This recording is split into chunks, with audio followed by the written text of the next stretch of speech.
Hello अस्सलाम वालेकुम ladies and gentleman, this is Imran साले, CEO फार्मर्स चीज़ मेकिंग। एक सवाल मुझसे अक्सर किया जाता है, बहुत सारे लोग मुझे ये पूछते रहते हैं कि कॉटेज चीज़ इस जो हम लोग बनाते हैं फार्मर चीज़ मेकिंग पर और जो मार्केट में अवेलेबल है, हमें ऐसी क्या खास बात, और जो लो फैट चीज़ें मिलती हैं, हम लो फैट, मेरा ख्याल है तकरीबन सब ने कॉटेज चीज़ ज़रूर खाई हुई होगी। कॉटेज चीज़ ये एक फ्रेश कर्ड्स चीज़ है, जानने की ज़रूरत ही नहीं है। आप घर में बनाएं, घर में खाएं, इंजॉय करें, and that will be one of the best healthiest cheeses you have ever tested.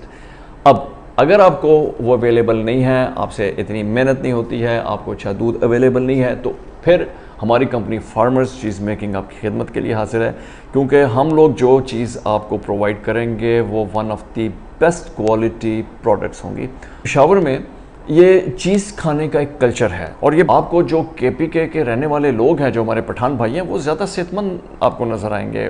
Peshawar में पनीर जो है it's one of the staple diets, और बहुत सारे लोग इसको कॉमनली यूज़ कर रहे हैं घरों में। बहुत सालों से ये चला आ रहा है, एक ट्रेडिशनल डिश है उनकी, और ये घरों में बनता है और आम बनता है और सड़कों पर बिक रहा है। तो वो आप वो वाली चीज़ जब आप ख़रीदते हैं तो वहाँ पर क्वेश्चन मार्क्स आ जाती हैं कि क्या ये हाइजेनिकली ये ठीक है। और फिर दूसरा सवाल ये आता है कि अगर ये यहाँ पर सड़क पर यूँ बिक रही है, तो जब वहाँ पर ये प्रोड्यूस हो रही है, जिन बर्तनों में प्रोड्यूस हो रही है और जिस एनवायरनमेंट में प्रोड्यूस हो रही है, क्या वो हाइजेनिकली ठीक?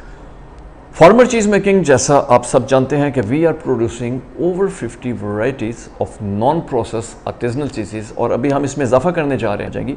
Cottage cheese is one of our segments, और हमें एंड वी आर प्राउड कि we produce one of the best cottage cheese. हम जो अपनी कॉटेज चीज़ के लिए जो दूध इस्तेमाल करते हैं, दैट्स फ्रॉम काउ।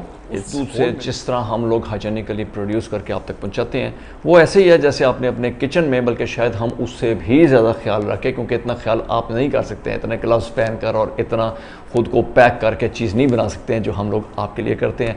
लिहाजा हमारी चीज़ को आप बिल्कुल कॉन्फिडेंस के साथ चीज़, मार्केट में बेशुमार चीज़ेज़ कॉटेज चीज़ अवेलेबल है, मुख्तलिफ शेप्स में है, कोई डी शेप में है, कोई राउंड शेप में है, कोई बॉल्स की सूरत में है, कोई पैक्स में है।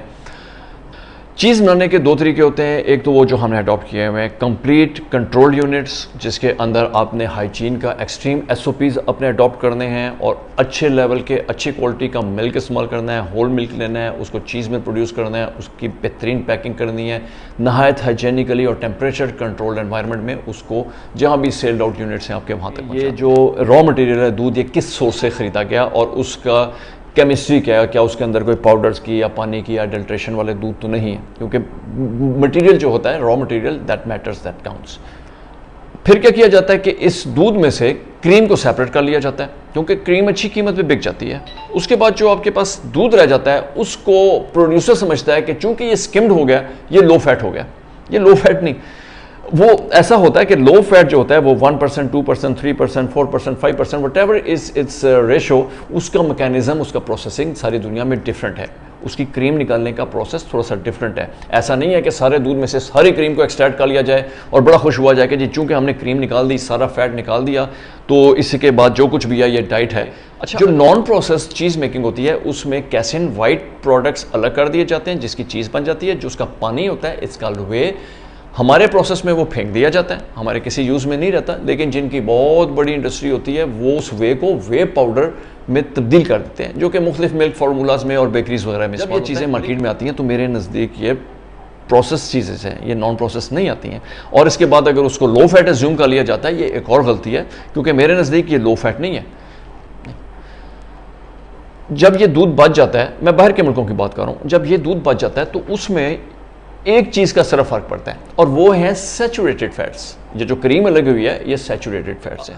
अब आपकी इनटेक में सैचुरेटेड फैट्स कम हो गए, लिहाजा आपका कोलेस्ट्रॉल का इशू किसी हद तक सॉल्व हो गया।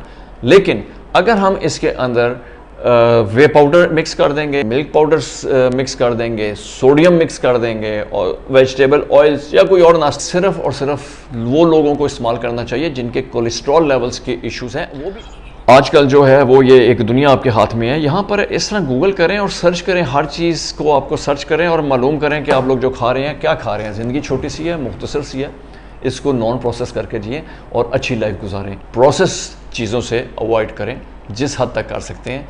ये ज़िंदगी का आजकल का कुलिया, आने वाला दौर नॉन प्रोसेस फूड का है, बैक टू बेसिस।